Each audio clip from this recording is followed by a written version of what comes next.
No canto esquerdo, pesando 90 quilos, diretamente de Osório, conhecido pelo seu amor pela cerveja alemã, pela implicância com cervejas lupuladas e pelas melhores piadas ruins, Henrique Sem Prestígio Boaventura.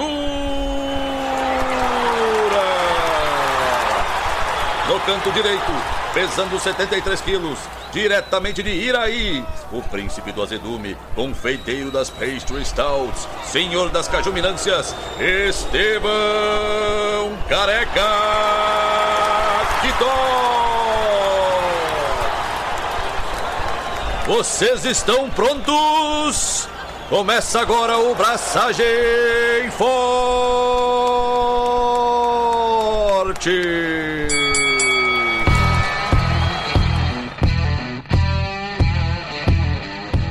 E aí, galera, Estevão da Suricato aqui. Alô, Loite, Henrique Boaventura e 260 programas, Estevão. 260, números bonitos. Números redondos, parabéns. Parabéns. Ao 260 chegamos, não sei se passaremos. Parabéns por essa jornada linda de me aguentar por esses anos todos. Ô, mano, 18, 19, 21, 22, 13, 24. Em 15 dias faremos 8 anos. E vai ter comemoração? Não. Porque a gente nunca lembra de fazer porra nenhuma. Quando é que a gente completa? Dia 1º de janeiro? Não, né? 17 de janeiro. Não, é tipo 2, 3, 4, algo assim. 3, vamos ver. Quando é que foi o primeiro programa? Foi quando? Não sei se nem vou... Dia 6 de janeiro de 2017. Não sei se vale a pena lembrar. Não, eu não vou ouvir o programa, mas ele foi publicado no dia 6 de janeiro de 2017. Ok. Então ainda tem uns dias pra gente fazer alguma coisa, Estevam. Não. Vai brindar com a Keush? Sim, Priscila. Vamos brindar com a Keush. Por quê? Porque eu tô com o meu kitzinho aqui, ó. Guardadinho aqui, só pra fazer a cerveja. Ah, tu não fez a cerveja ainda? Mano, olha só. Não, só perguntei, mano. Só perguntei. Sem shaming. Eu tive que fazer as cervejas pro meu ano novo e Natal. E essa cerveja eu não posso consumir, eu tenho que dar ela pra ti. Entendi. Sacou? Mas aí, pro meu ano novo, nada. Só pro teu. Boa. Boa, é uma boa pergunta. Mas, Estevão, falando em Natal e Ano Novo, o que tu tem feito da tua vida?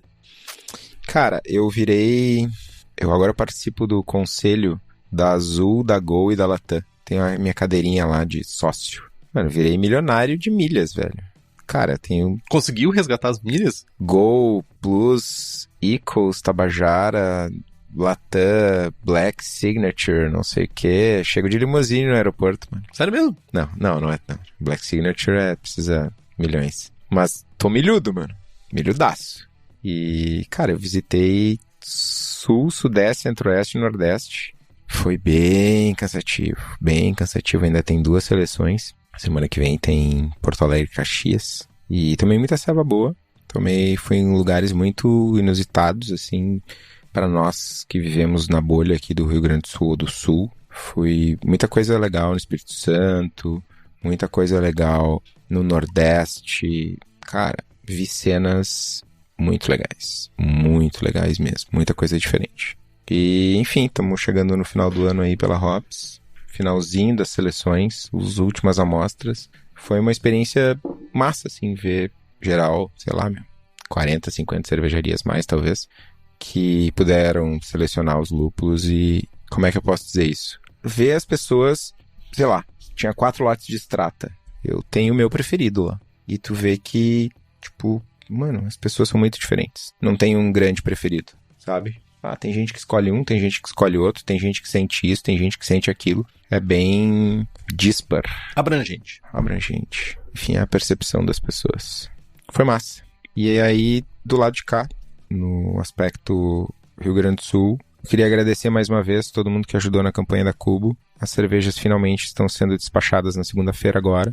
Além disso, já está tudo encaminhado. Depois de bastante sofrimento aí, está encaminhado um acordo com uma fábrica para produzir de forma cigana as cervejas extras, as caixas extras e as cervejas colaborativas. Então vamos iniciar o ano aí de volta nas panelas. Isso é uma coisa legal. A gente produziu uma cerveja colaborativa lá na cervejaria Três Torres, em João Neiva, no Espírito Santo. Queria deixar um abraço pro Fabrício. E foi foda, mano. Foi bem foda, velho. Por quê? Tipo, voltar, tá ligado? Voltar a produzir. Ah, entendi. Foi bem foda. Foi foda bom, foi foda ruim, foi foda difícil. Foi difícil, foi um momento Catártico. carregado de emoção, assim, sobre vários aspectos. Mas uma Cold IPA com Luminosa e Audácia. Tô na expectativa. E foi massa. E aí, fim de passado, tive o prazer de ser proctor pela primeira vez da prova do BJCP aqui em Porto Alegre. E, prazeristicamente, aprender um pouquinho mais com o jovem Henrique, meu tutor nesse processo de proctorice. Descobri que a habilidade de escrever já não é uma coisa que te pertence mais, né? Nossa, mano, foi muito difícil, velho. Todas as provas do BJCP que eu fiz, súmula e não sei o que eu tinha que preencher à mão, eu treinava antes, tá ligado? Eu ficava preenchendo súmula na mão. E, agora sentei e escrevi. Foi ruim, mano. Foi ruim. Pra vocês terem uma ideia, eu acho que eu fiquei 2 provas na frente do Estevão. 2 súmulas, eu acho, na frente. Cheguei a ficar 2 súmulas, eu acho. E aí não ficou mais porque tu te deu uma debreada, né? Não, porque daí acabou, né? Tinha 6 só. Mas isso não é mérito, é só porque eu tô mais acostumado a escrever do que o Estevão. Mas, cara, eu não sei se eu dou elogio pro Henrique ou pra mim. Enfim, vocês decidem. Das 6 servas, 4 servas, a nossa avaliação foi a mesma nota. Spot on. A mesma nota. E aí uma tinha diferença de 2 pontos e uma tinha diferença de 5 pontos. 5? 4? 5. Algo assim. 5. Fiquei muito feliz. Parabéns, Henrique, por ter as notas iguais às minhas ou o contrário. Enfim. Alguém tá errado, né? Foi massa. Mas além de ter tido essa experiência curiosa e de ficar me esperando escrever, Henrique, o que mais tu fez nos últimos dias? Ser proctor é uma coisa diferente, né? Porque, ao contrário de quem já fez prova do BJCP, a gente faz pensando em quem vai avaliar a prova. É diferente o tipo de prova que tu preenche, enfim. É um olhar bem mais profundo sobre a cerveja e é cansativo. No final das contas, a gente tem mais tempo pra fazer a prova e tal. Mas é uma coisa divertida porque foge do padrão, né? Em algum momento eu vou ter que fazer essa prova de novo, mas não sei quando que eu vou fazer. Por enquanto, tô fazendo o meu papel, que temos poucos, bem entre aspas, poucos nationals no Brasil pra ser proctors. E agora tem uma regra mais escrita em pedra sobre proctors terem que ser pessoas, no mínimo, national. Então eu prevejo que no futuro não vai ter tanta possibilidade pra eu fazer a prova. Mas enfim, seguimos. Mas, o que eu fiz? Eu fiz uma Japanese Rice Lager, Estevão. Na verdade, uma American Light Lager, que dá pra chamar de Japanese, né? Enfim, ano novo tá chegando, final de ano, calor, daí eu pensei, o que eu poderia fazer? Vou fazer uma ceva com 40% de flocos de arroz. Por que não? Onde tu descolou flocos de arroz? Shopee. Shopee, frete grátis, 3 quilos de flocos de arroz por, 30 pila. Menos que isso. Veio da China? Não é China, é brasileiro. É Brasil. Tem lojas brasileiras na Shopee. Entendi. Eu sou meio grosso. E aí eu consegui o tal do flocão de arroz lá. E, simplesmente funciona. Essa é a parte boa. Simplesmente funciona. Virou um mingau? Virou um mingau. Mas funciona. Enfim. E também comprei suco de maçã integral pra fazer cidra. E agora eu preciso de levedura. Tô na caça de levedura pra fazer a cidra. Fiquei curioso pra fazer cidra. Como é que tu tá de leituras? De leituras? Eu já li... Como assim? O que eu tô lendo? Eu tenho o The New Cider Maker Handbook. Esse eu não tenho. Só tenho o Mid Maker. Que é bem completo. Bem massa. Se tu quiserdes, eu te empresto. Aceito. Eu estava pensando simplesmente em pegar e jogar suco de maçã e levedura. É isso que eu tava pensando em fazer. Entendi. Só pra ver o que dá. Enfim. E devo viajar nos próximos dias. Devo estar indo pra Terra dos Irmãos aí nos próximos dias. Passar uns dias lá. Comer umas empanadas. Dar um abraço na Mafalda. E ir lá na livraria é o Ateneu, provavelmente. Comer carne, não. Também, mas eu não tenho sido uma pessoa muito carnívora, Estevão. Eu tenho comido muito pouca carne. Eu tenho me estranhado. Apesar de que eu comprei um quarto de cordeiro, né? Eu vou te passar, eu devo, não nego, mas eu vou te passar depois. Mas tu tem que ir numa sorveteria chamada Obrador Florida. Tu tem que ir no Mercado de São Telmo. Mercado de São Telmo eu conheço. E, acha uma churrascaria. Não vai na puta merda, esqueci o nome onde eu fui escrotizado e só tinha brasileiro. Mano, eu fui escrotizado já lá na Argentina. Enfim, na La Cabreira, não vai na La Cabreira. Eu fui na Argentina, eu fui numa churrascaria e eu paguei em dólar e dei a gorjeta em pesos argentinos. E a pessoa saiu correndo atrás de mim dizendo que ela queria a gorjeta em dólares. Fica a dica. Foda. Mas enfim, estamos aqui com os nossos queridos e queridas apoiadores e apoiadoras do Braçagem Forte, que tem vários benefícios. Além de sorteios de equipamentos, livros e merchans exclusivos, tem a participação no melhor grupo WhatsApp cervejeiro do país. Tem acesso ao Julgando Forte, que é a nossa iniciativa de treinamento e aperfeiçoamento de avaliação de cervejas.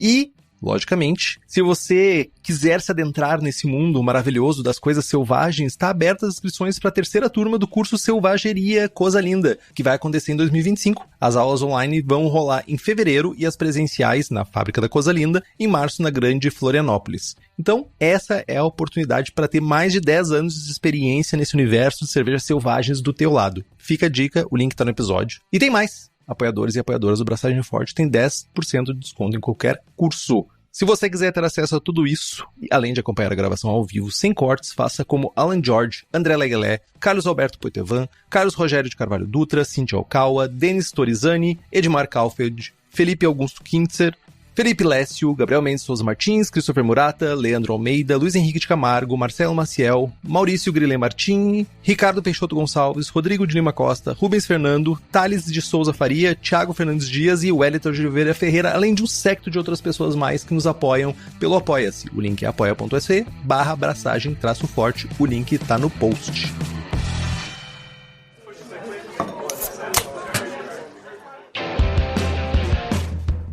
Vamos lá então, Estevão. Vamos para as perguntas dos nossos queridos e queridas apoiadores e apoiadoras? Vamos.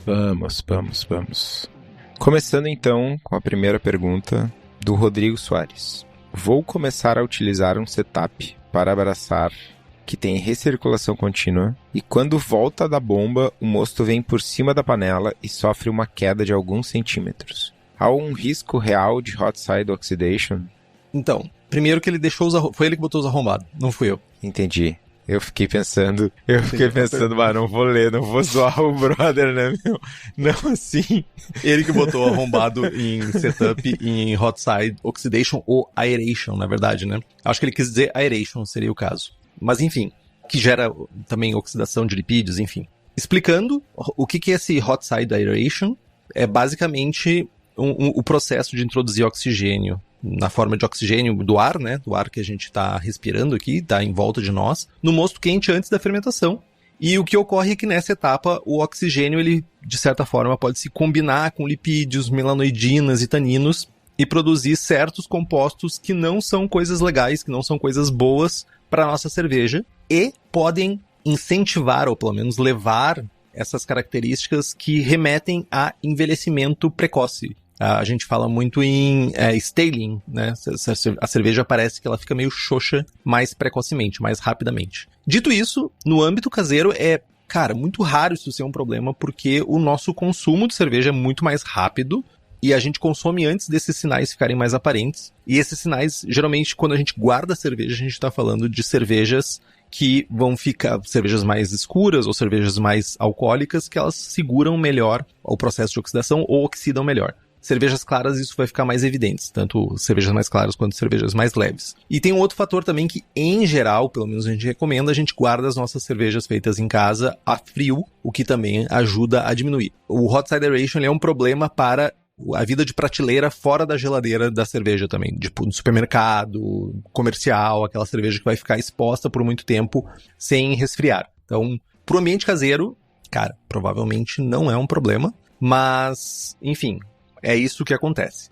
Sobre a questão da queda que tu tem no teu setup ali, eu recomendo muito tu comprar uma mangueira de silicone e evitar essa queda. Não é porque necessariamente tu não vai ter um impacto grande na tua cerveja que tu precisa ficar gerando espuma e tal, fazendo essa queda. O meu setup, eu boto uma mangueira um pouco mais longa e faço uma voltinha pelo canto da panela para que fique recirculando na superfície, forma um mini redemoinhozinho e é o suficiente para não gerar espuma e também para não se preocupar com essa questão de hot side aeration, enfim. Não sei se quer comentar alguma coisa, Estevão? Cara, eu acho que tu cobriu bem. Não é uma preocupação, ou não deveria ser uma preocupação. É uma não preocupação. Tem muita coisa no teu processo para te preocupar antes disso. Mas tipo, muita. Pergunta do Jonatas Simões. Como extrair o máximo de aroma do dry hopping utilizando bombona? Numa tentativa de fazer uma session IPA, planejei a receita de 30 litros para uma adição de 20 gramas de citra e 20 gramas de Rumgeist no hop stand, a 90 graus por 15 minutos. Fiz 4 dias de dry hopping com 80 gramas de citra e 80 gramas de Rumgeist, adicionando os lúpulos a 10 graus. 2 dias depois, retirei uma amostra pela torneira e o aroma estava explodindo. Parecia tudo perfeito. Abri a bombona para adicionar o clarificante e no 4º dia, na hora de enviar para o barril, percebi que o aroma havia desaparecido. Existe alguma maneira de contornar isso? Cara, vamos lá. Várias coisas nessa pergunta. A primeira delas é que, cara, eu não consigo falar os alemãozedos aí que o Henrique fala, e esse lúpulo é o Calista. Então, para os toscos que nem eu, Calista. É o fantasma verde. Cara, a tua ceva tem 1,3 gramas por litro de lúpulo em hop stand e 5,3 gramas por litro em dry hopping. Sendo que metade disso é Calista, que não é um lúpulo mais conhecido por ser super aromático. Meu ponto é, a tua carga de lúpulo não é das maiores. Tipo, mesmo que teu processo esteja perfeito, a tua ceva lá no final ela não vai ter um aroma, usando o termo que tu usou, explodindo. Não vai, ponto. Cara, se tiver tudo certo, não vai ser uma bomba de aroma. E aí, cara, alguns pontos, assim. Se tu tiver uma cerveja mais carbonatada, tu vai ter mais volatilização. Se tu utilizar mais lúpulo, tu vai ter uma carga aromática maior. Se tu utilizar lúpulos mais expressivos também. E tudo isso é tipo, beleza. Tô falando de receita, desenho de cerveja. E aí tem um outro lado, que é o cuidado com o processo. De cara, cuidado com o oxigênio, padrão, assim, né? Tem uma preocupação em todo o teu processo, mas olhando para a bombona, um ponto que pode ser o caso é tu ter um headspace muito grande ou ter... eu ia dizer ter um arrasto de CO2, mas tu fez o dry a 10, né? Então cara, se tu tem um headspace muito grande ou se tu tem uma entrada de oxigênio na tua bombona nesse momento de dry. Uma coisa que tu pode fazer, assim, muito mais como um descargo de consciência do que um grande benefício é tu escalonar esse teu dry. Faz adições de dry consecutivas. Na bombona, tu tem o fundo chato. Então, tu já não vai ter um grande acúmulo, tu não vai ter uma camada muito profunda de lúpulo. A superfície de contato do fundo da bombona versus em relação ao teu volume total, ela é muito grande. Então, tu deve ter uma boa exposição, mas se tu ainda assim quero extrair um pouco mais, cara, divide esse dry em 2, faz um dry de 80, um dia, 2 dias depois faz outro dry de 80, que tu vai ter um pouco mais de exposição. Acho que não é essa diferença que vai fazer tu achar a tua cerveja com aroma baixo para tua cerveja com aroma explodindo, mas é um ganho incremental aí. Então, assim, carbonata a tua cerveja bem, troca esse Calista, pode dar um chablauzinho a mais de lúpulo e toma muito, muito, muito cuidado com oxigênio, perdão. E eu fiquei me perguntando também sobre o clarificante, né? Provou antes de colocar clarificante. Talvez o clarificante possa ter contribuído também com essa diminuição de sabor e aroma. A gente vai falar um pouquinho mais sobre isso em outra pergunta depois. Principalmente se tu provou ela com algum tipo de particulado, com alguma presença de lúpulo na amostra antes do clarificante, né? Então, que, estaria potencializando o aroma da amostra. Sim. Pergunta do jovem Lucas Hansen, que está aqui online conosco. Online. Tem uma panela single vessel de 70 litros e um cesto com malha de inox no fundo e nas laterais. Por conta disso, não consigo levar um mosto limpo para fervura após subir o cesto da panela. Minha dúvida é se há malefícios em ferver esse mosto com mais sujeiras, entre aspas. Vale a pena investir em um grain bag grande o suficiente para envolver todo o cesto ou teria muitos problemas com entupimento? Alguma sugestão para melhorar essa parte do processo? Valeu. Tá, vou aproveitar que ele tá aqui, inclusive, eu vou perguntar. Quando tu fala em sujeiras, tu quer dizer somente mosto turvo? Ou realmente tu quer dizer particulado? Porque eu vou considerar que tu tem um cesto de inox, com uma malha de inox, então eu tô considerando que o teu mosto tá turvo. Turbidez aparente de mosto. Se essa é a questão, tá super suave. Uma boa fervura, um bom resfriamento, tudo vai coagular, ou uma boa parte vai coagular, vai decantar no final do processo e vai ficar como trube lá no fundo. Ele falou que ambos, turbidez e particulados. Agora, se tu tem particulado em excesso, se tu tem muita quantidade de casca de malte, por exemplo, que tá passando, isso já pode ser um problema, apesar de tu precisar ter uma quantidade bem grande para isso se tornar um problema realmente grave, assim, porque vai impactar na tua amostra. Considerando que tem uma malha de inox, talvez tu esteja com ela furada ou passando por alguma das soldas, pode estar com espaço. Aconteceu isso com o meu cesto de inox, então por isso que eu comecei a usar um saco junto com o meu cesto de inox, porque facilitou a minha vida de não ficar catando esses buraquinhos. Mas o grain bag ele não vai gerar um problema de entupimento. Não é o suficiente, pelo menos, tá, vamos lá. Para certos estilos, para certos grists que tu for fazer, tu vai colocar muito milho, tu vai colocar muito arroz, tu vai colocar centeio, vai ser um problema. Porque vai gerar uma nhaca, vai ficar grudada nas paredes do bag e vai ser um problema para filtrar. Mas em geral, nas cervejas, quando tu tá falando de cervejas que não levam centeio, ou que não levam muito trigo, ou que não levam muito adjunto, tipo milho e arroz, tu não vai ter um grande problema para fazer filtragem. Isso não é um problema. O que eu tenho feito no meu processo, antes de eu começar a usar um grain bag, e continuo fazendo depois de usar o grain bag junto com o cesto de inox, é recircular. Quando eu levanto o cesto, a minha mangueira ela é um pouco mais longa, e eu recirculo o mosto por dentro da cama de grãos para fazer a filtragem, para daí, se tiver algum particulado que vazou, passar por dentro do cesto de novo e resolve o problema. Então, tu não está quebrando nenhum juramento e nenhuma lei do mundo do brew in a bag quando tu faz recirculação do líquido pelo cesto. E tu vai conseguir, primeiro, diminuir a turbidez do mosto, vai ficar bem mais límpido. Não vai ficar como se tu estivesse fazendo com 3 panelas, mas vai ficar bem mais límpido. E segundo, que se tiver algum particulado em suspensão, se tu recircular por tempo suficiente, eventualmente ele vai cair no filtro da cama de grãos e tu não vai estar mais com ele no mosto. Então, não é um problema se for uma quantidade baixa. Agora, se for muita coisa, pode começar a ser um problema, mas recircular geralmente vai resolver essa questão. Beleza, Lucas? Pergunta de Diogo Alencar Rodrigues. São 3 perguntas, na verdade. Diego. Diego. Diego Alencar Rodrigues. Pergunta de Diego Alencar Rodrigues. Eu faço cada uma das 3 perguntas e tu responde uma a uma, ou faço as 3 e tu responde ela 3 vezes? Acho que vai uma por uma. Ao fazer um starter, softwares como o Beersmith e o Brewfather indicam o tamanho do starter e a quantidade de DME. Minha dúvida é se o tamanho do starter que o software recomenda, por exemplo, 2 litros, significa que devo adicionar 2 litros d'água ou se devo adicionar o DME e então completar o Erlen até atingir a marca de 2 litros. Nesse exemplo, se eu utilizar o volume de 2 litros de água, quando eu adicionar o DME, o starter vai acabar ficando com mais de 2 litros, o que pode significar uma OG diferente daquela calculada no software. Cara, tem 2 respostas aqui. A primeira é, tanto faz. A diferença é irrisória. Se vai ficar, sei lá, 2 litros e 200 ou 2 litros, por exemplo.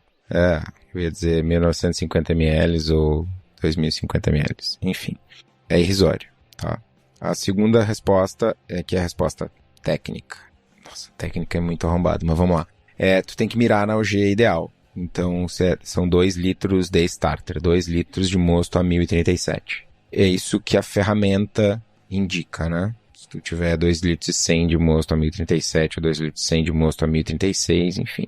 É uma diferença irrisória ainda assim, mas o que a ferramenta indica é aquele volume com aquela densidade.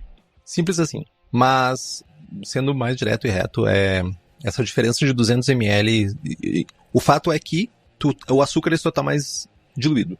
O açúcar continua dentro do teu Erlenmeyer. Então, não vai ser um grande problema para o teu starter.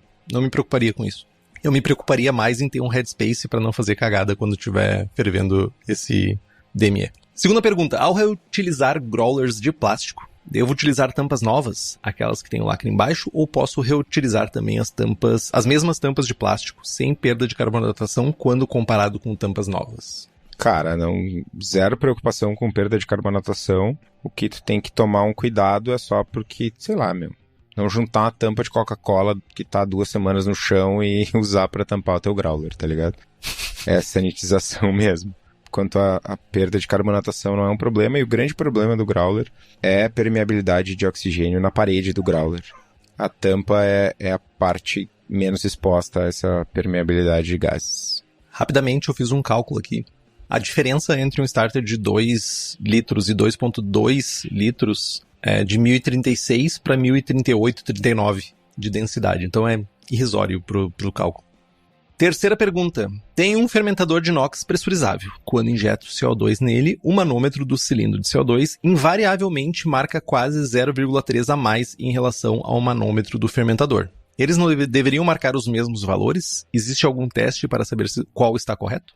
Cara, existe. O ideal, assim, o mundo perfeito é que tu mande ambos os manômetros para calibração. E aí eles vão ser calibrados no mesmo lugar, e aí eles devem medir a mesma coisa. Isso que é importante salientar, que essas pressões, essas medições, elas só vão ser iguais quando o sistema estiver em equilíbrio.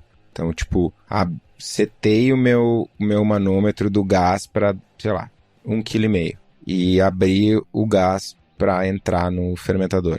Cara, enquanto não estabilizar a pressão no sistema, eles vão marcar coisas diferentes, né?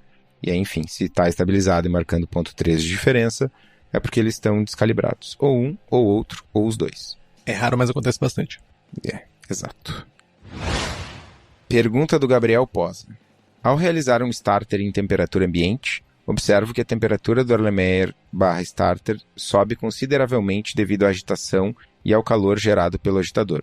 O que é recomendável fazer nesse caso? Devo colocar o agitador Erlenmeyer dentro da geladeira para evitar que a temperatura suba? Ou tudo bem deixar essa temperatura do starter subir antes de inocular? Seria importante saber quão alta é essa temperatura. Porque eu tinha um agitador magnético antigo que eu tinha, que ele não era feito para ficar 24 horas rodando. Ele era, segundo, depois de várias mensagens com o fabricante, eu descobri que ele era um Erlen para ficar 1 hora, 2 horas, 3 horas.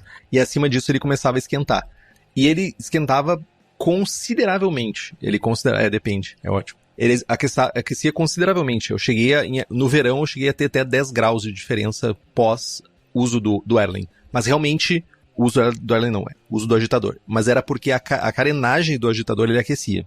E aquecia, consequentemente, o starter. Então, cara, fazer o starter na geladeira só se for a tua de fermentação. Na geladeira de casa não vai rolar, porque a temperatura é muito baixa e tu não vai conseguir fazer. Tu tem que ser talvez, se isso for um problema realmente pra ti, o teu agitador magnético, ele esquenta.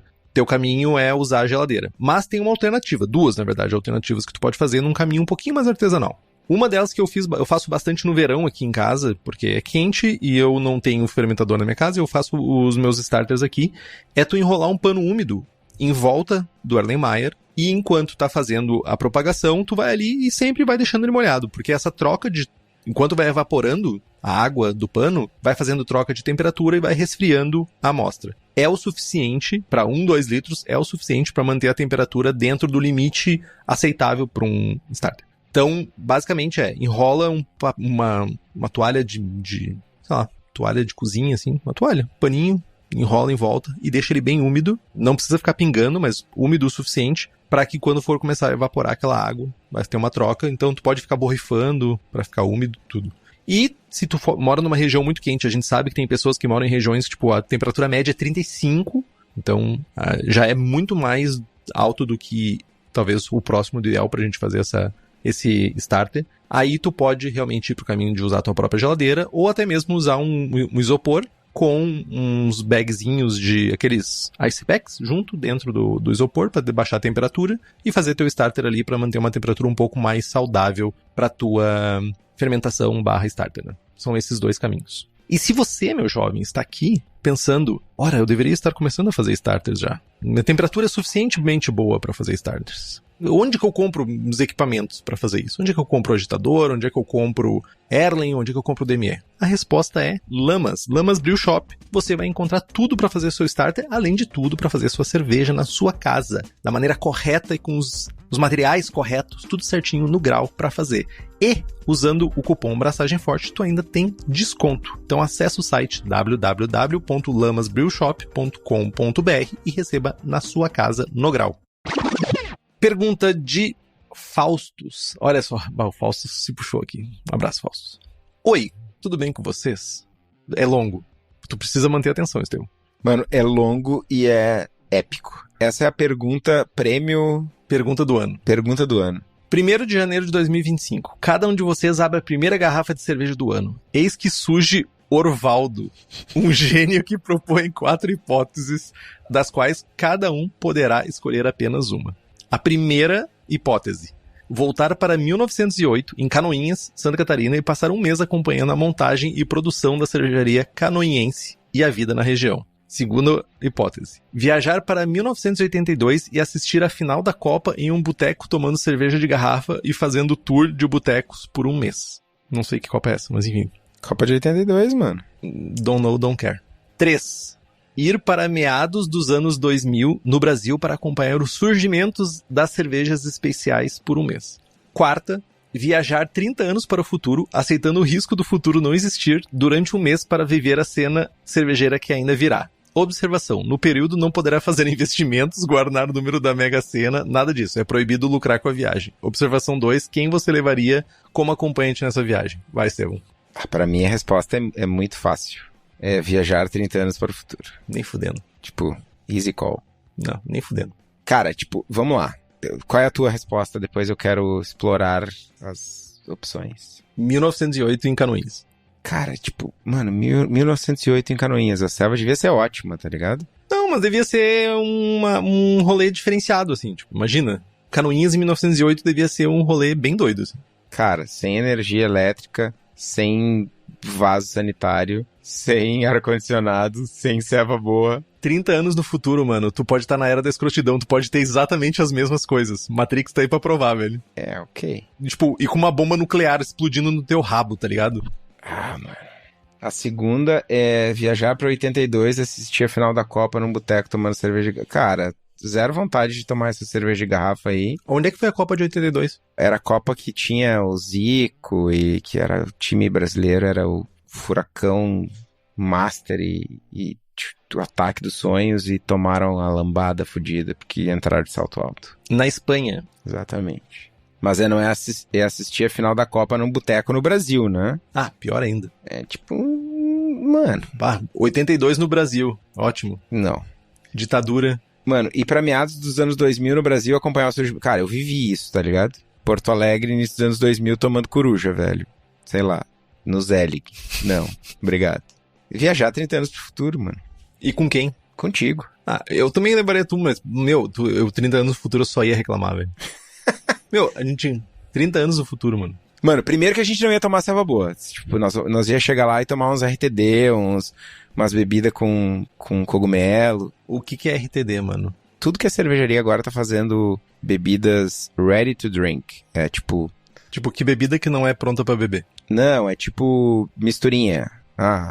Refrigerante, soda, energético, que não fermenta, tá ligado? Entendi. Entendi. Que inferno, hein? Hard seltzer, com álcool de cereais, enfim.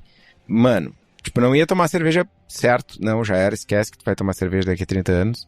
Ou não, né? Talvez na Europa ainda vai beber. Mas, tipo, 30 anos no futuro é... É tempo, mano.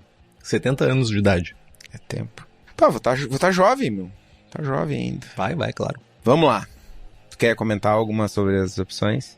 Eu só iria pra trás pra saber como é que as coisas eram no passado, porque eu tenho curiosidade, mas, sei lá, eu não sei se eu queria ficar um mês também. Não muita. Eu não sei se eu queria ficar um mês. Uma semana talvez tava bem bom, assim, sabe? Pra quem é, tá muito bom, velho. Quando os mosquitos começassem a picar e pá, e eu começasse a ter alguma doença que na época existia, eu ia ficar meio preocupado.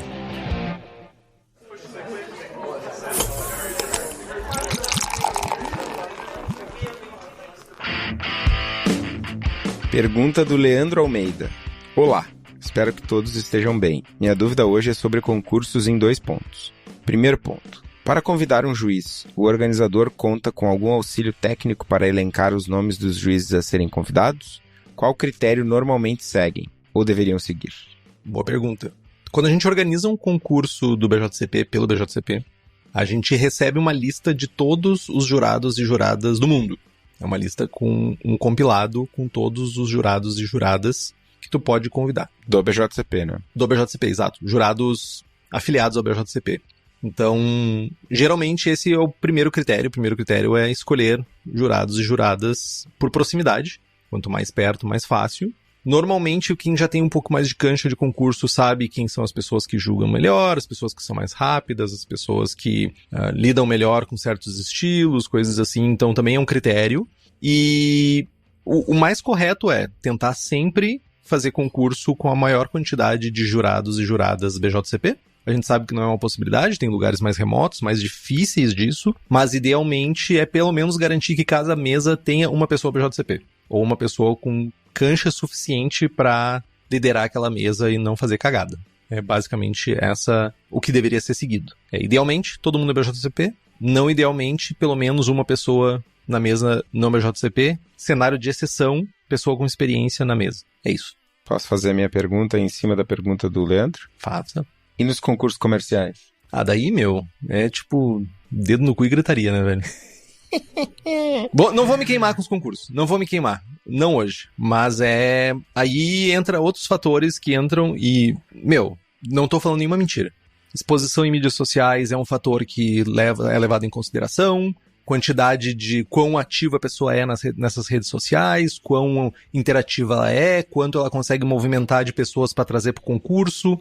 Aí vira um equilíbrio bem tênue sobre capacidade de trazer amostras para o concurso versus habilidade de julgar uma amostra.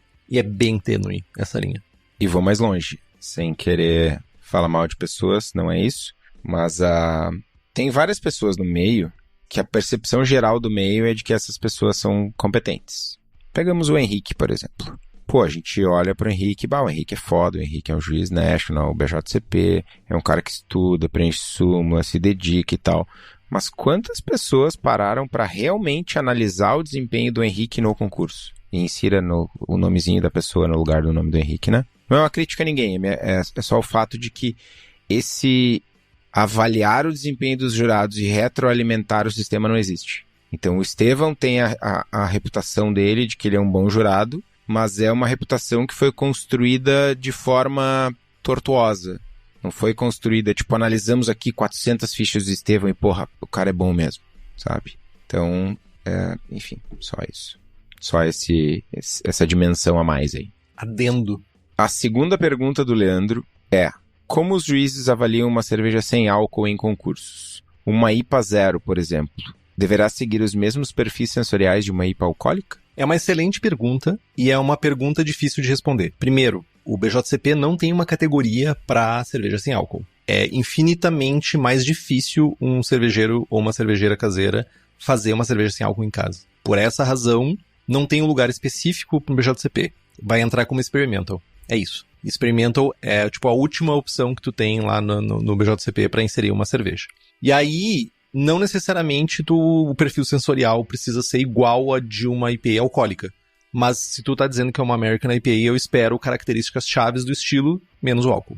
Isso não quer dizer que vai se refletir no copo. Enfim. Mas o Brewers Association, se eu não tô enganado agora, tem uma categoria para non-alcohol beer, né? Uma NA beer. E, inclusive, eu tava pesquisando e tem eles fizeram um documento, basicamente, para identificar quais são as principais diferenças entre... Como seria a avaliação entre uma cerveja com álcool e sem álcool do mesmo estilo, né? Que, inclusive, eu não consigo acessar porque eu não faço parte da Brewers Association. É isso. Mas, enfim, tem diretrizes para julgar cerveja sem álcool pelo Brewers Association e não tem diretrizes para julgar pelo BJCP. Basicamente é isso. BJCP, ela entra numa vala comum de cervejas experimentais. Brewers Association, tu tem minimamente um guideline para ser seguido, para ser julgado. Quer comentar alguma coisa, Estevão? Não. Acho que tu respondeu bem. William, quem entrega um melhor Kettle Sour? Lactobacillus casei ou Plantarum? Existe alguma diferença sensorial perceptível no produto final entre essas duas técnicas? Ou melhor dizendo, esses dois micro-organismos, acho que é isso que ele quis dizer. O mash hop, isso é a primeira pergunta. Quer responder ela? Não, pode ir, vai as duas que... E a segunda é, o mash hopping aparentemente não é uma técnica muito usual entre os homebrewers tupiniquins. Pouco se fala sobre ela, mas qual a viabilidade em prática lá? Melhores estilos para isso e qual o momento da adição do lúpulo no mash?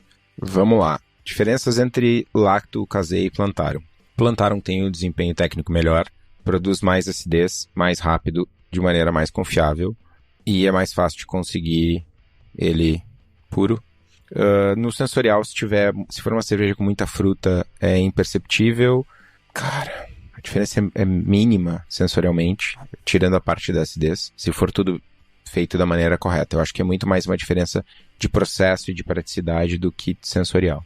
E, mano, o melhor estilo pra mash hopping é nenhum. Cara, Desperdício, eu diria. Cara, mash hopping Cara, tem um estudo que se tu usar um Cascade, Early Harvest, ou se tu usar um SAS, tu vai ter um pouco mais de precursores de thiol. E, cara, é isso. O momento de adição do lúpulo no mash é tipo, faz o dough-in, né? Arria o malte e entra com o lúpulo já na hora de homogeneizar o mosto. Mas, cara, não tem um ganho mensurável aí.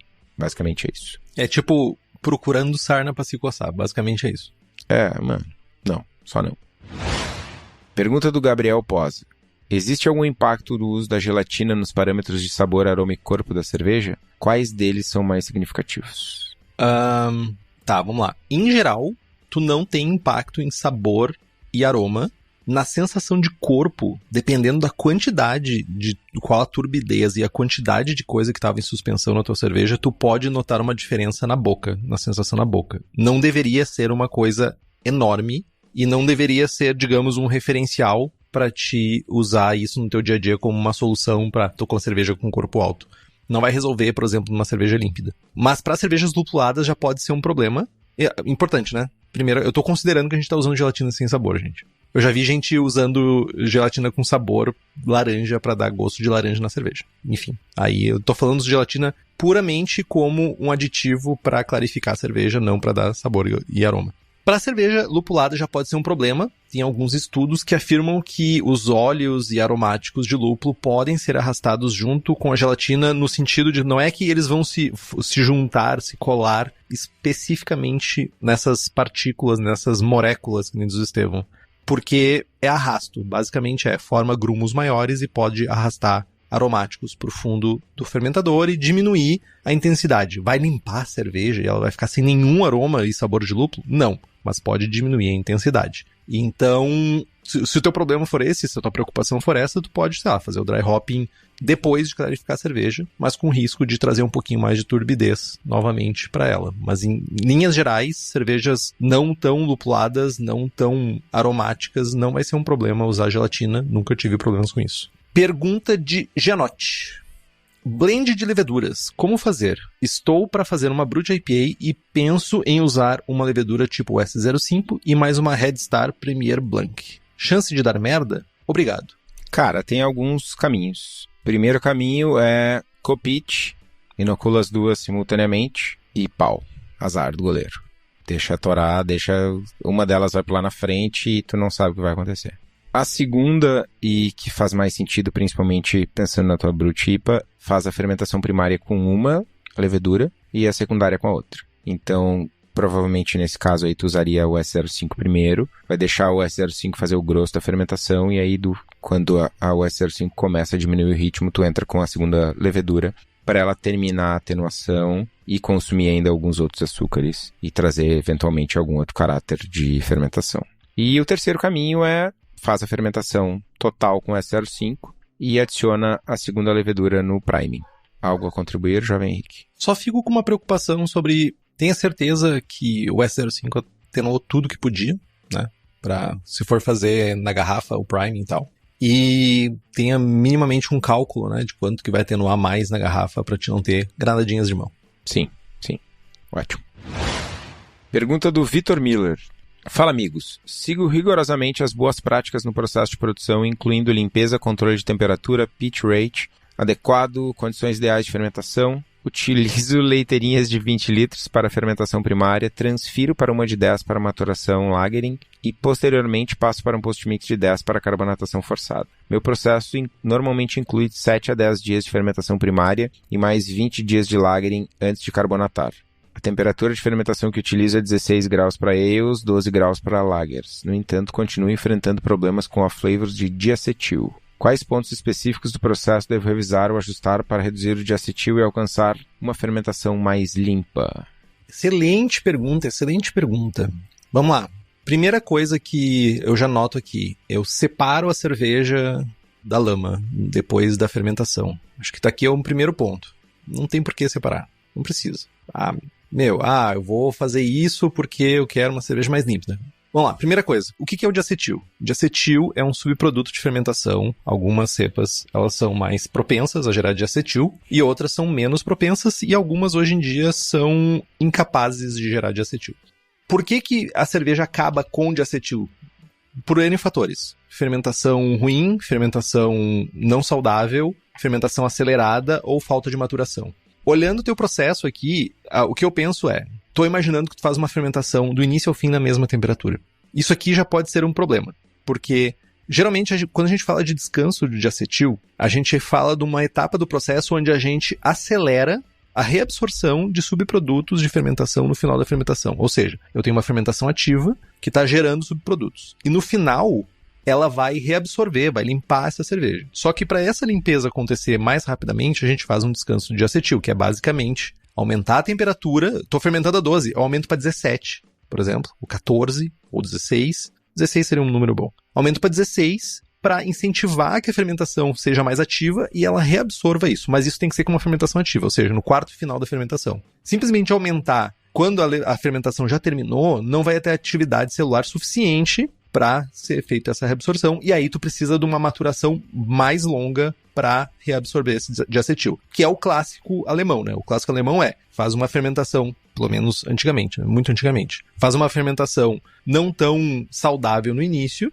porque tu não tinha controle de pitch, tudo isso, e fazia uma maturação bem longa para essa maturação reabsorver os subprodutos da fermentação. Basicamente isso. Então tu termina com uma cerveja sem diacetil. Então no teu caso aqui, eu começaria a pensar em descanso de diacetil e pararia de fazer transferência e tirar a lama, porque a lama também vai ajudar a reabsorver essas... não a lama, mas as células que estão ali vão ajudar a reabsorver esses subprodutos. Então seriam os dois grandes processos. E isso tanto para ales quanto para lagers. Se tu tá tendo problema nas duas, o descanso do diacetil é importante para as duas, principalmente porque eu tô entendendo que as cepas que tu usa são mais propensas a gerar esse subproduto. Tu também pode alterar a cepa por alguma cepa que não seja tão expressiva quanto a diacetil. Leveduras ales inglesas geralmente são bem problemáticas com diacetil. Lagers tchecas são bem problemáticas com diacetil. Alemãs são mais problemáticas com enxofre. Sulfurinhosos. Nessa linha tem a pergunta da Cíntia. Fiz algumas cervejas cuja percepção de diacetil apareceu depois da carbonatação forçada. Se não era perceptível na maturação, o que pode ter acontecido? Assim, se realmente é diacetil, poderia ser uma contaminação. Poderia ser, sei lá, pédio, que seria raríssimo. Uma coisa muito rara de acontecer. A minha pergunta aqui é se realmente é diacetil e se realmente não tinha na maturação. Tu tá sentindo no aroma, tu tá sentindo no sabor, tu tá sentindo na sensação na boca, onde é que tu tá sentindo isso aqui? Não tem uma parte do processo de carbonatação forçada que faria virar novamente diacetil, que traria diacetil para a cerveja. Eu imagino que aqui possa ser realmente a cerveja, ou não tem diacetil e tu tá depois de carbonatado, ela ficou com uma sensação semelhante, um sabor semelhante de diacetil, que eu imagino que Cíntia, sendo uma pessoa mais versada, sabe exatamente do que ela tá falando, ou B, não sei, não tenho B. Cara, me parece mais provável que a cerveja tinha diacetil e por conta da carbonatação baixa ou da falta de carbonatação, isso não ser expressivo o suficiente no quesito aroma. Pode ser. Mas tem, mas não tá volatilizando, né? Acho que me parece fazer mais... ser mais provável. Porque é isso. O processo não tem... Sei lá, a cerveja tá ficando no quente e tá rolando uma contaminação, acho muito pouco provável. Tem o teste do VDK, dá pra fazer também, né? Forçar o diacetil a aparecer, né? Que é basicamente pegar uma amostra, 100 ml, bota no micro-ondas, esquenta até uns 60 graus, se eu não estou enganado, deixa uma tampinha em cima enquanto resfria, e depois bota o nariz ali dentro. Acho que esse teste vai ajudar bastante a ver se tiver diacetil, vai estar insuportável, assim. Tu consegue perceber a presença de diacetil, mas principalmente tu consegue identificar precursores, porque com um aquecimento, esses precursores são convertidos, né? Que eu acho que especificamente no caso, é um bom teste para fazer, tá? Nas cervejarias é comum fazer em todos os lotes, mas especificamente pelo problema da Cíntia, eu acho que tipo... Tem que fazer nos dois lugares. antes e depois da carbonatação para ver se o resultado é o mesmo, entendeu? Entendi, mas o teste VDK... Sim, entendi, da carbonatação. Ele testa a presença, não de diacetil, ele testa a presença de precursores. De precursores. Né? E se tu não tem, durante o processo de carbonatação forçada, tu não tem um aquecimento para converter esses precursores em... Enfim, acho que é isso. Entendi. E, falando aqui em leveduras, falando aqui em diacetil, falando aqui em essas coisas, a gente falou que tem leveduras que têm mais e menos propensão de gerar diacetil. E quando tu tá escolhendo leveduras, seja ela ale, lager, brett, bactérias, o lugar certo para comprar é na Levtech. Ela tem tudo para cervejarias, desde consultoria até leveduras. Além disso, também tem leveduras para outras bebidas, como hidromel, cidra, whisky e cachaça. Então entra no site levtech.com.br e faz as tuas compras. Rodrigo, como conseguir uma espuma mais branca, bege, numa cerveja escura? Cara, resposta rápida e curta, tipo coice de porco. É cevada torrada para espuma branca, malt black para espuma bege. É isso. Tem uma outra parada também que é interessante, que é...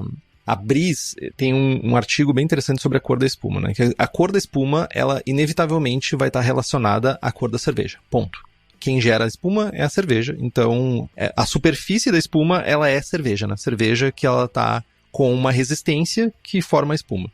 E de acordo com quão pequenas e quão permeáveis à luz essa espuma é, ela vai dar a impressão de ser mais clara e mais escura. Sabe aquela cerveja que tem aquela sensação de Coca-Cola, assim, espuma de Coca-Cola, espuma mais, aquelas bolhas maiores?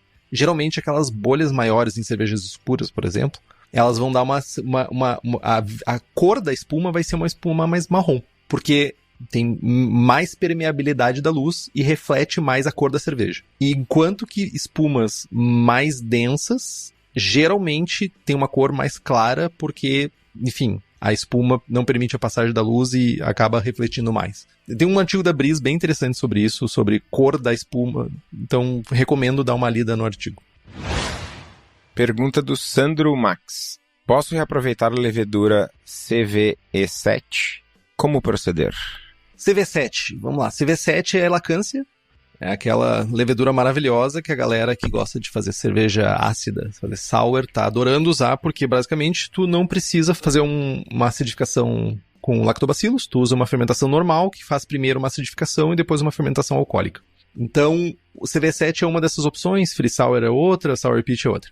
Em grandes linhas, poder tu pode, mas o grande problema de reutilizar o CV7 é que, no caso da lacância, o pitch impacta diretamente na capacidade de acidificação do micro-organismo. Quanto mais alto o pitch, menos vai acidificar o mosto. E ter esse controle é uma coisa importante, né?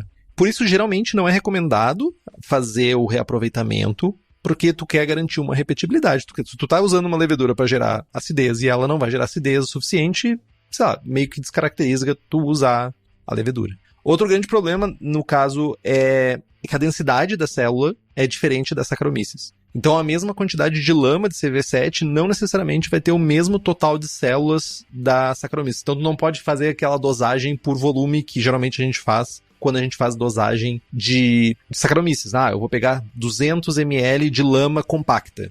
Não é a mesma coisa para CV7. Mas a experimentação tá aí, quer tentar fazer, fica de boas, teste pra ver e mande o resultado pra gente. Eu já usei CV7 algumas vezes, não reaproveitei ainda, mas eu sempre tive resultados bem consistentes com o uso de sachê. Um sachê para 30 litros sempre foi bem consistente. E considerando, assim, gente, ser bem honesto, o valor de um sachê de CV7, eu não sei honestamente se vale a pena reaproveitar. Sei lá, tava R$12 talvez o sachê.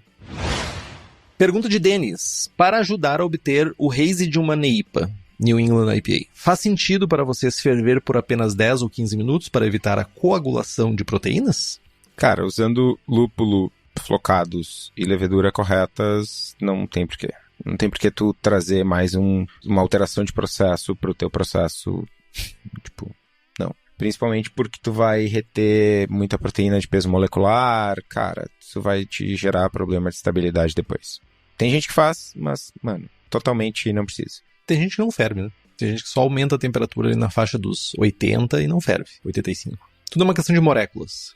Outra pergunta do próprio Denis. Vocês sabem por que nos pacotinhos de Cryo Hops a Yakima não informa o ano da safra como faz nos T90? Fiquei desconfiado. Risos. Até porque o Cifra T90 safra 2023 estava aparentemente mais aromático do que o Citro Cryo sem informação de safra. Cara, o mercado de lúpulo, ele mundial, tá? Ele tá inundado de safras velhas, safras mais antigas. Coisa boa e coisa ruim. Tem lotes bons, tem lotes ruins, tem de tudo no mercado. E deve seguir assim até pelo menos mais uma ou duas safras. Então até 2026 deve continuar esse rolê. E aí vai faltar lúpulo e aí vai ser louco, porque vai faltar. Vai faltar como faltava. Os caras estão cortando plantação para regular mercado mesmo. Só que enquanto isso, né, enquanto não falta, enquanto os estoques estão cheios, geral tá fazendo extrato, porque extrato não tem safra.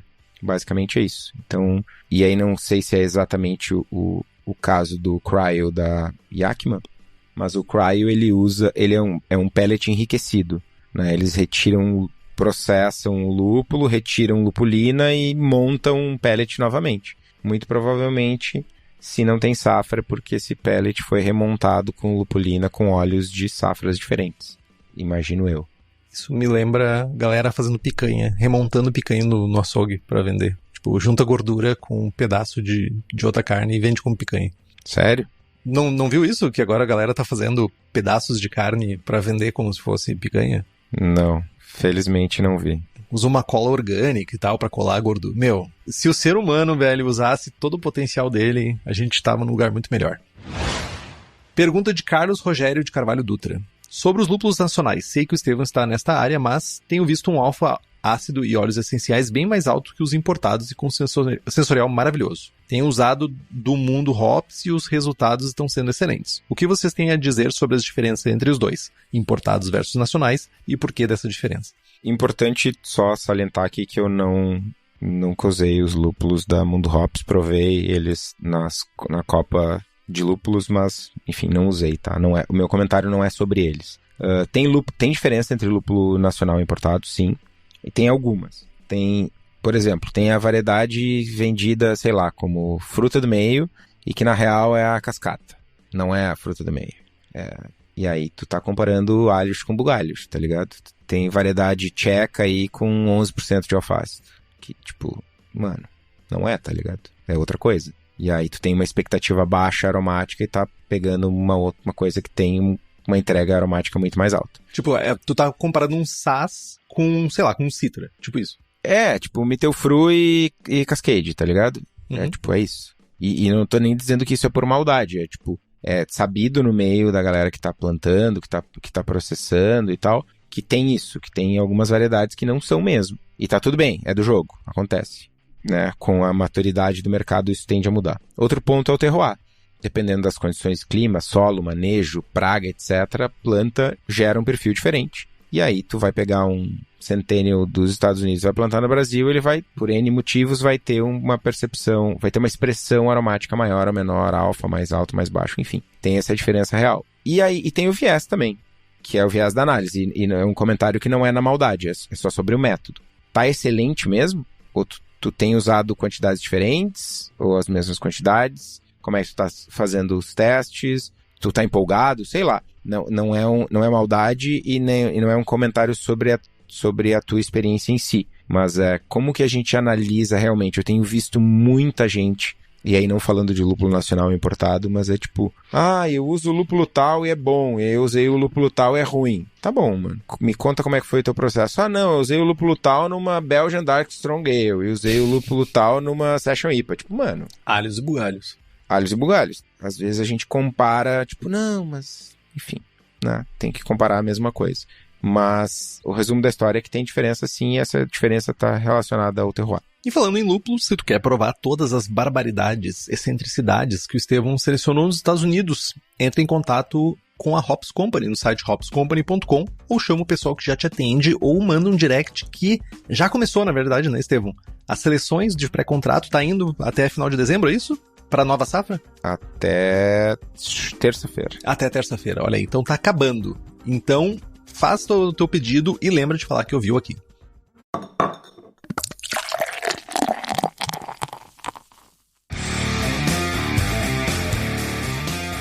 Última pergunta, Estevão. Pergunta do jovem Maurício Ferreira Júnior. Quais as consequências de fazer uma fermentação com a temperatura acima da indicada? Um fermento utilizado em temperatura acima da indicada isenta a necessidade de descanso de acetil? Overpit saudável, inocular fermento novo acima do indicado, faz uma fermentação mais limpa? Boas perguntas. Coisas que eu gosto de responder. Ou seja, não é lúpulo. A faixa de temperatura que é recomendada pelo laboratório, pela empresa que fabrica o fermento, geralmente é onde foram feitos os testes e avaliações laboratoriais para saber o que tem de produtos daquela fermentação. E, geralmente, é onde os laboratórios garantem repetibilidade e qualidade do processo fermentativo. Essa é a primeira premissa. Fermentar acima dessa recomendação o que vai acontecer? O que acontece quando a gente fermenta numa temperatura mais alta do que o recomendado? Vai matar tudo? Acima de 40 graus tu pode começar realmente a ter morte de leveduras. Mas, sei lá, o limite é 21, eu fermentei a 23. O que vai acontecer? Multiplicação celular em excesso, que inevitavelmente vai gerar uma maior esterificação e gerar mais off-flavors e problemas de atenuação, seja para cima ou seja para baixo. Ou seja, tu não vai ter uma repetibilidade, tu não vai conseguir chegar no que tu estava esperando. Então, esterificação acima do esperado, off-flavors e atenuação para cima ou para baixo do desejado. Usar a levedura acima da faixa, ela pode ter um efeito contrário e gerar mais de acetil, na verdade. Por quê?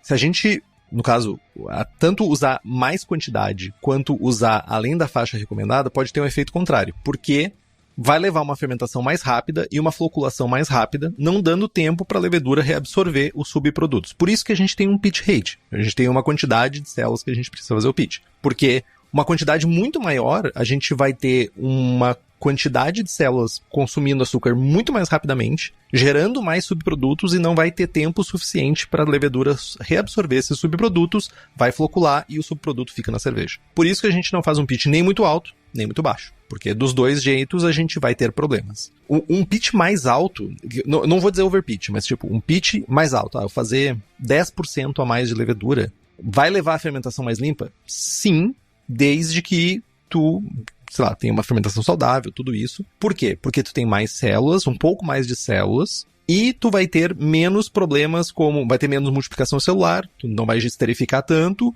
e se tu não fizer realmente um overpitch que vai realmente consumir muito rapidamente o açúcar do mosto, vai conseguir reabsorver os subprodutos e não vai gerar off-flavors. Mas lembrando, o overpitch ele não deve ser tipo o dobro, triplo, quadro. Apesar de que é muito difícil a gente conseguir fazer um overpitch em casa, é muito difícil porque a levedura não é tão barato, né?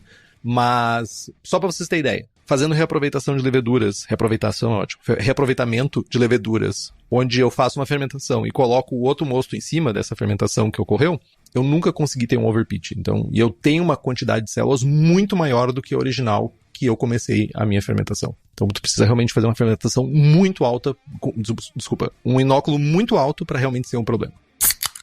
É isso, Estevão. Chegamos no final das perguntas? Chegamos. Últimas perguntas do ano. Últimas perguntas do ano. Ainda tem mais um programa esse ano de encerramento. Programinha mais light, programinha mais curto. Só para fazer um recap desse ano miserável, miserento. Recap de ano miserento. Vai ser... Eu só quero chegue um ano, espero que seja 2025, que a gente diz assim, ó, que ano foda 2025. Porque os últimos anos sempre foi que é pandemia, é não sei o que, é sempre tipo, puta que pariu 2000x. Mas vai dar. A gente é brasileiro e a esperança não morre nunca. Gente, queria agradecer Carlos Eduardo Rocha de Santana, Ronier Afonso Magajewski, Magdiel Cherok, espero que tenha falado os nomes corretamente, Alan George e Pedro Guimeski. E nos siga no Instagram, estamos no Spotify, Apple Podcasts, YouTube Podcasts, Deezer, qualquer agregador, estamos lá. E se você gosta do programa e puder fazer um review, é de graça, é importante pra nós, vai chegar mais longe o podcast e isso é bom pra todo mundo. Compartilhe o episódio com seus amigos, tem dúvida, sugestão de pauta, crítica, quer anunciar a sua empresa ou seu produto, e-mail para contato@braçagemforte.com.br ou mande uma mensagem pra nós. É isso, Estevão? É isso. Braçagem forte? Braçagem forte.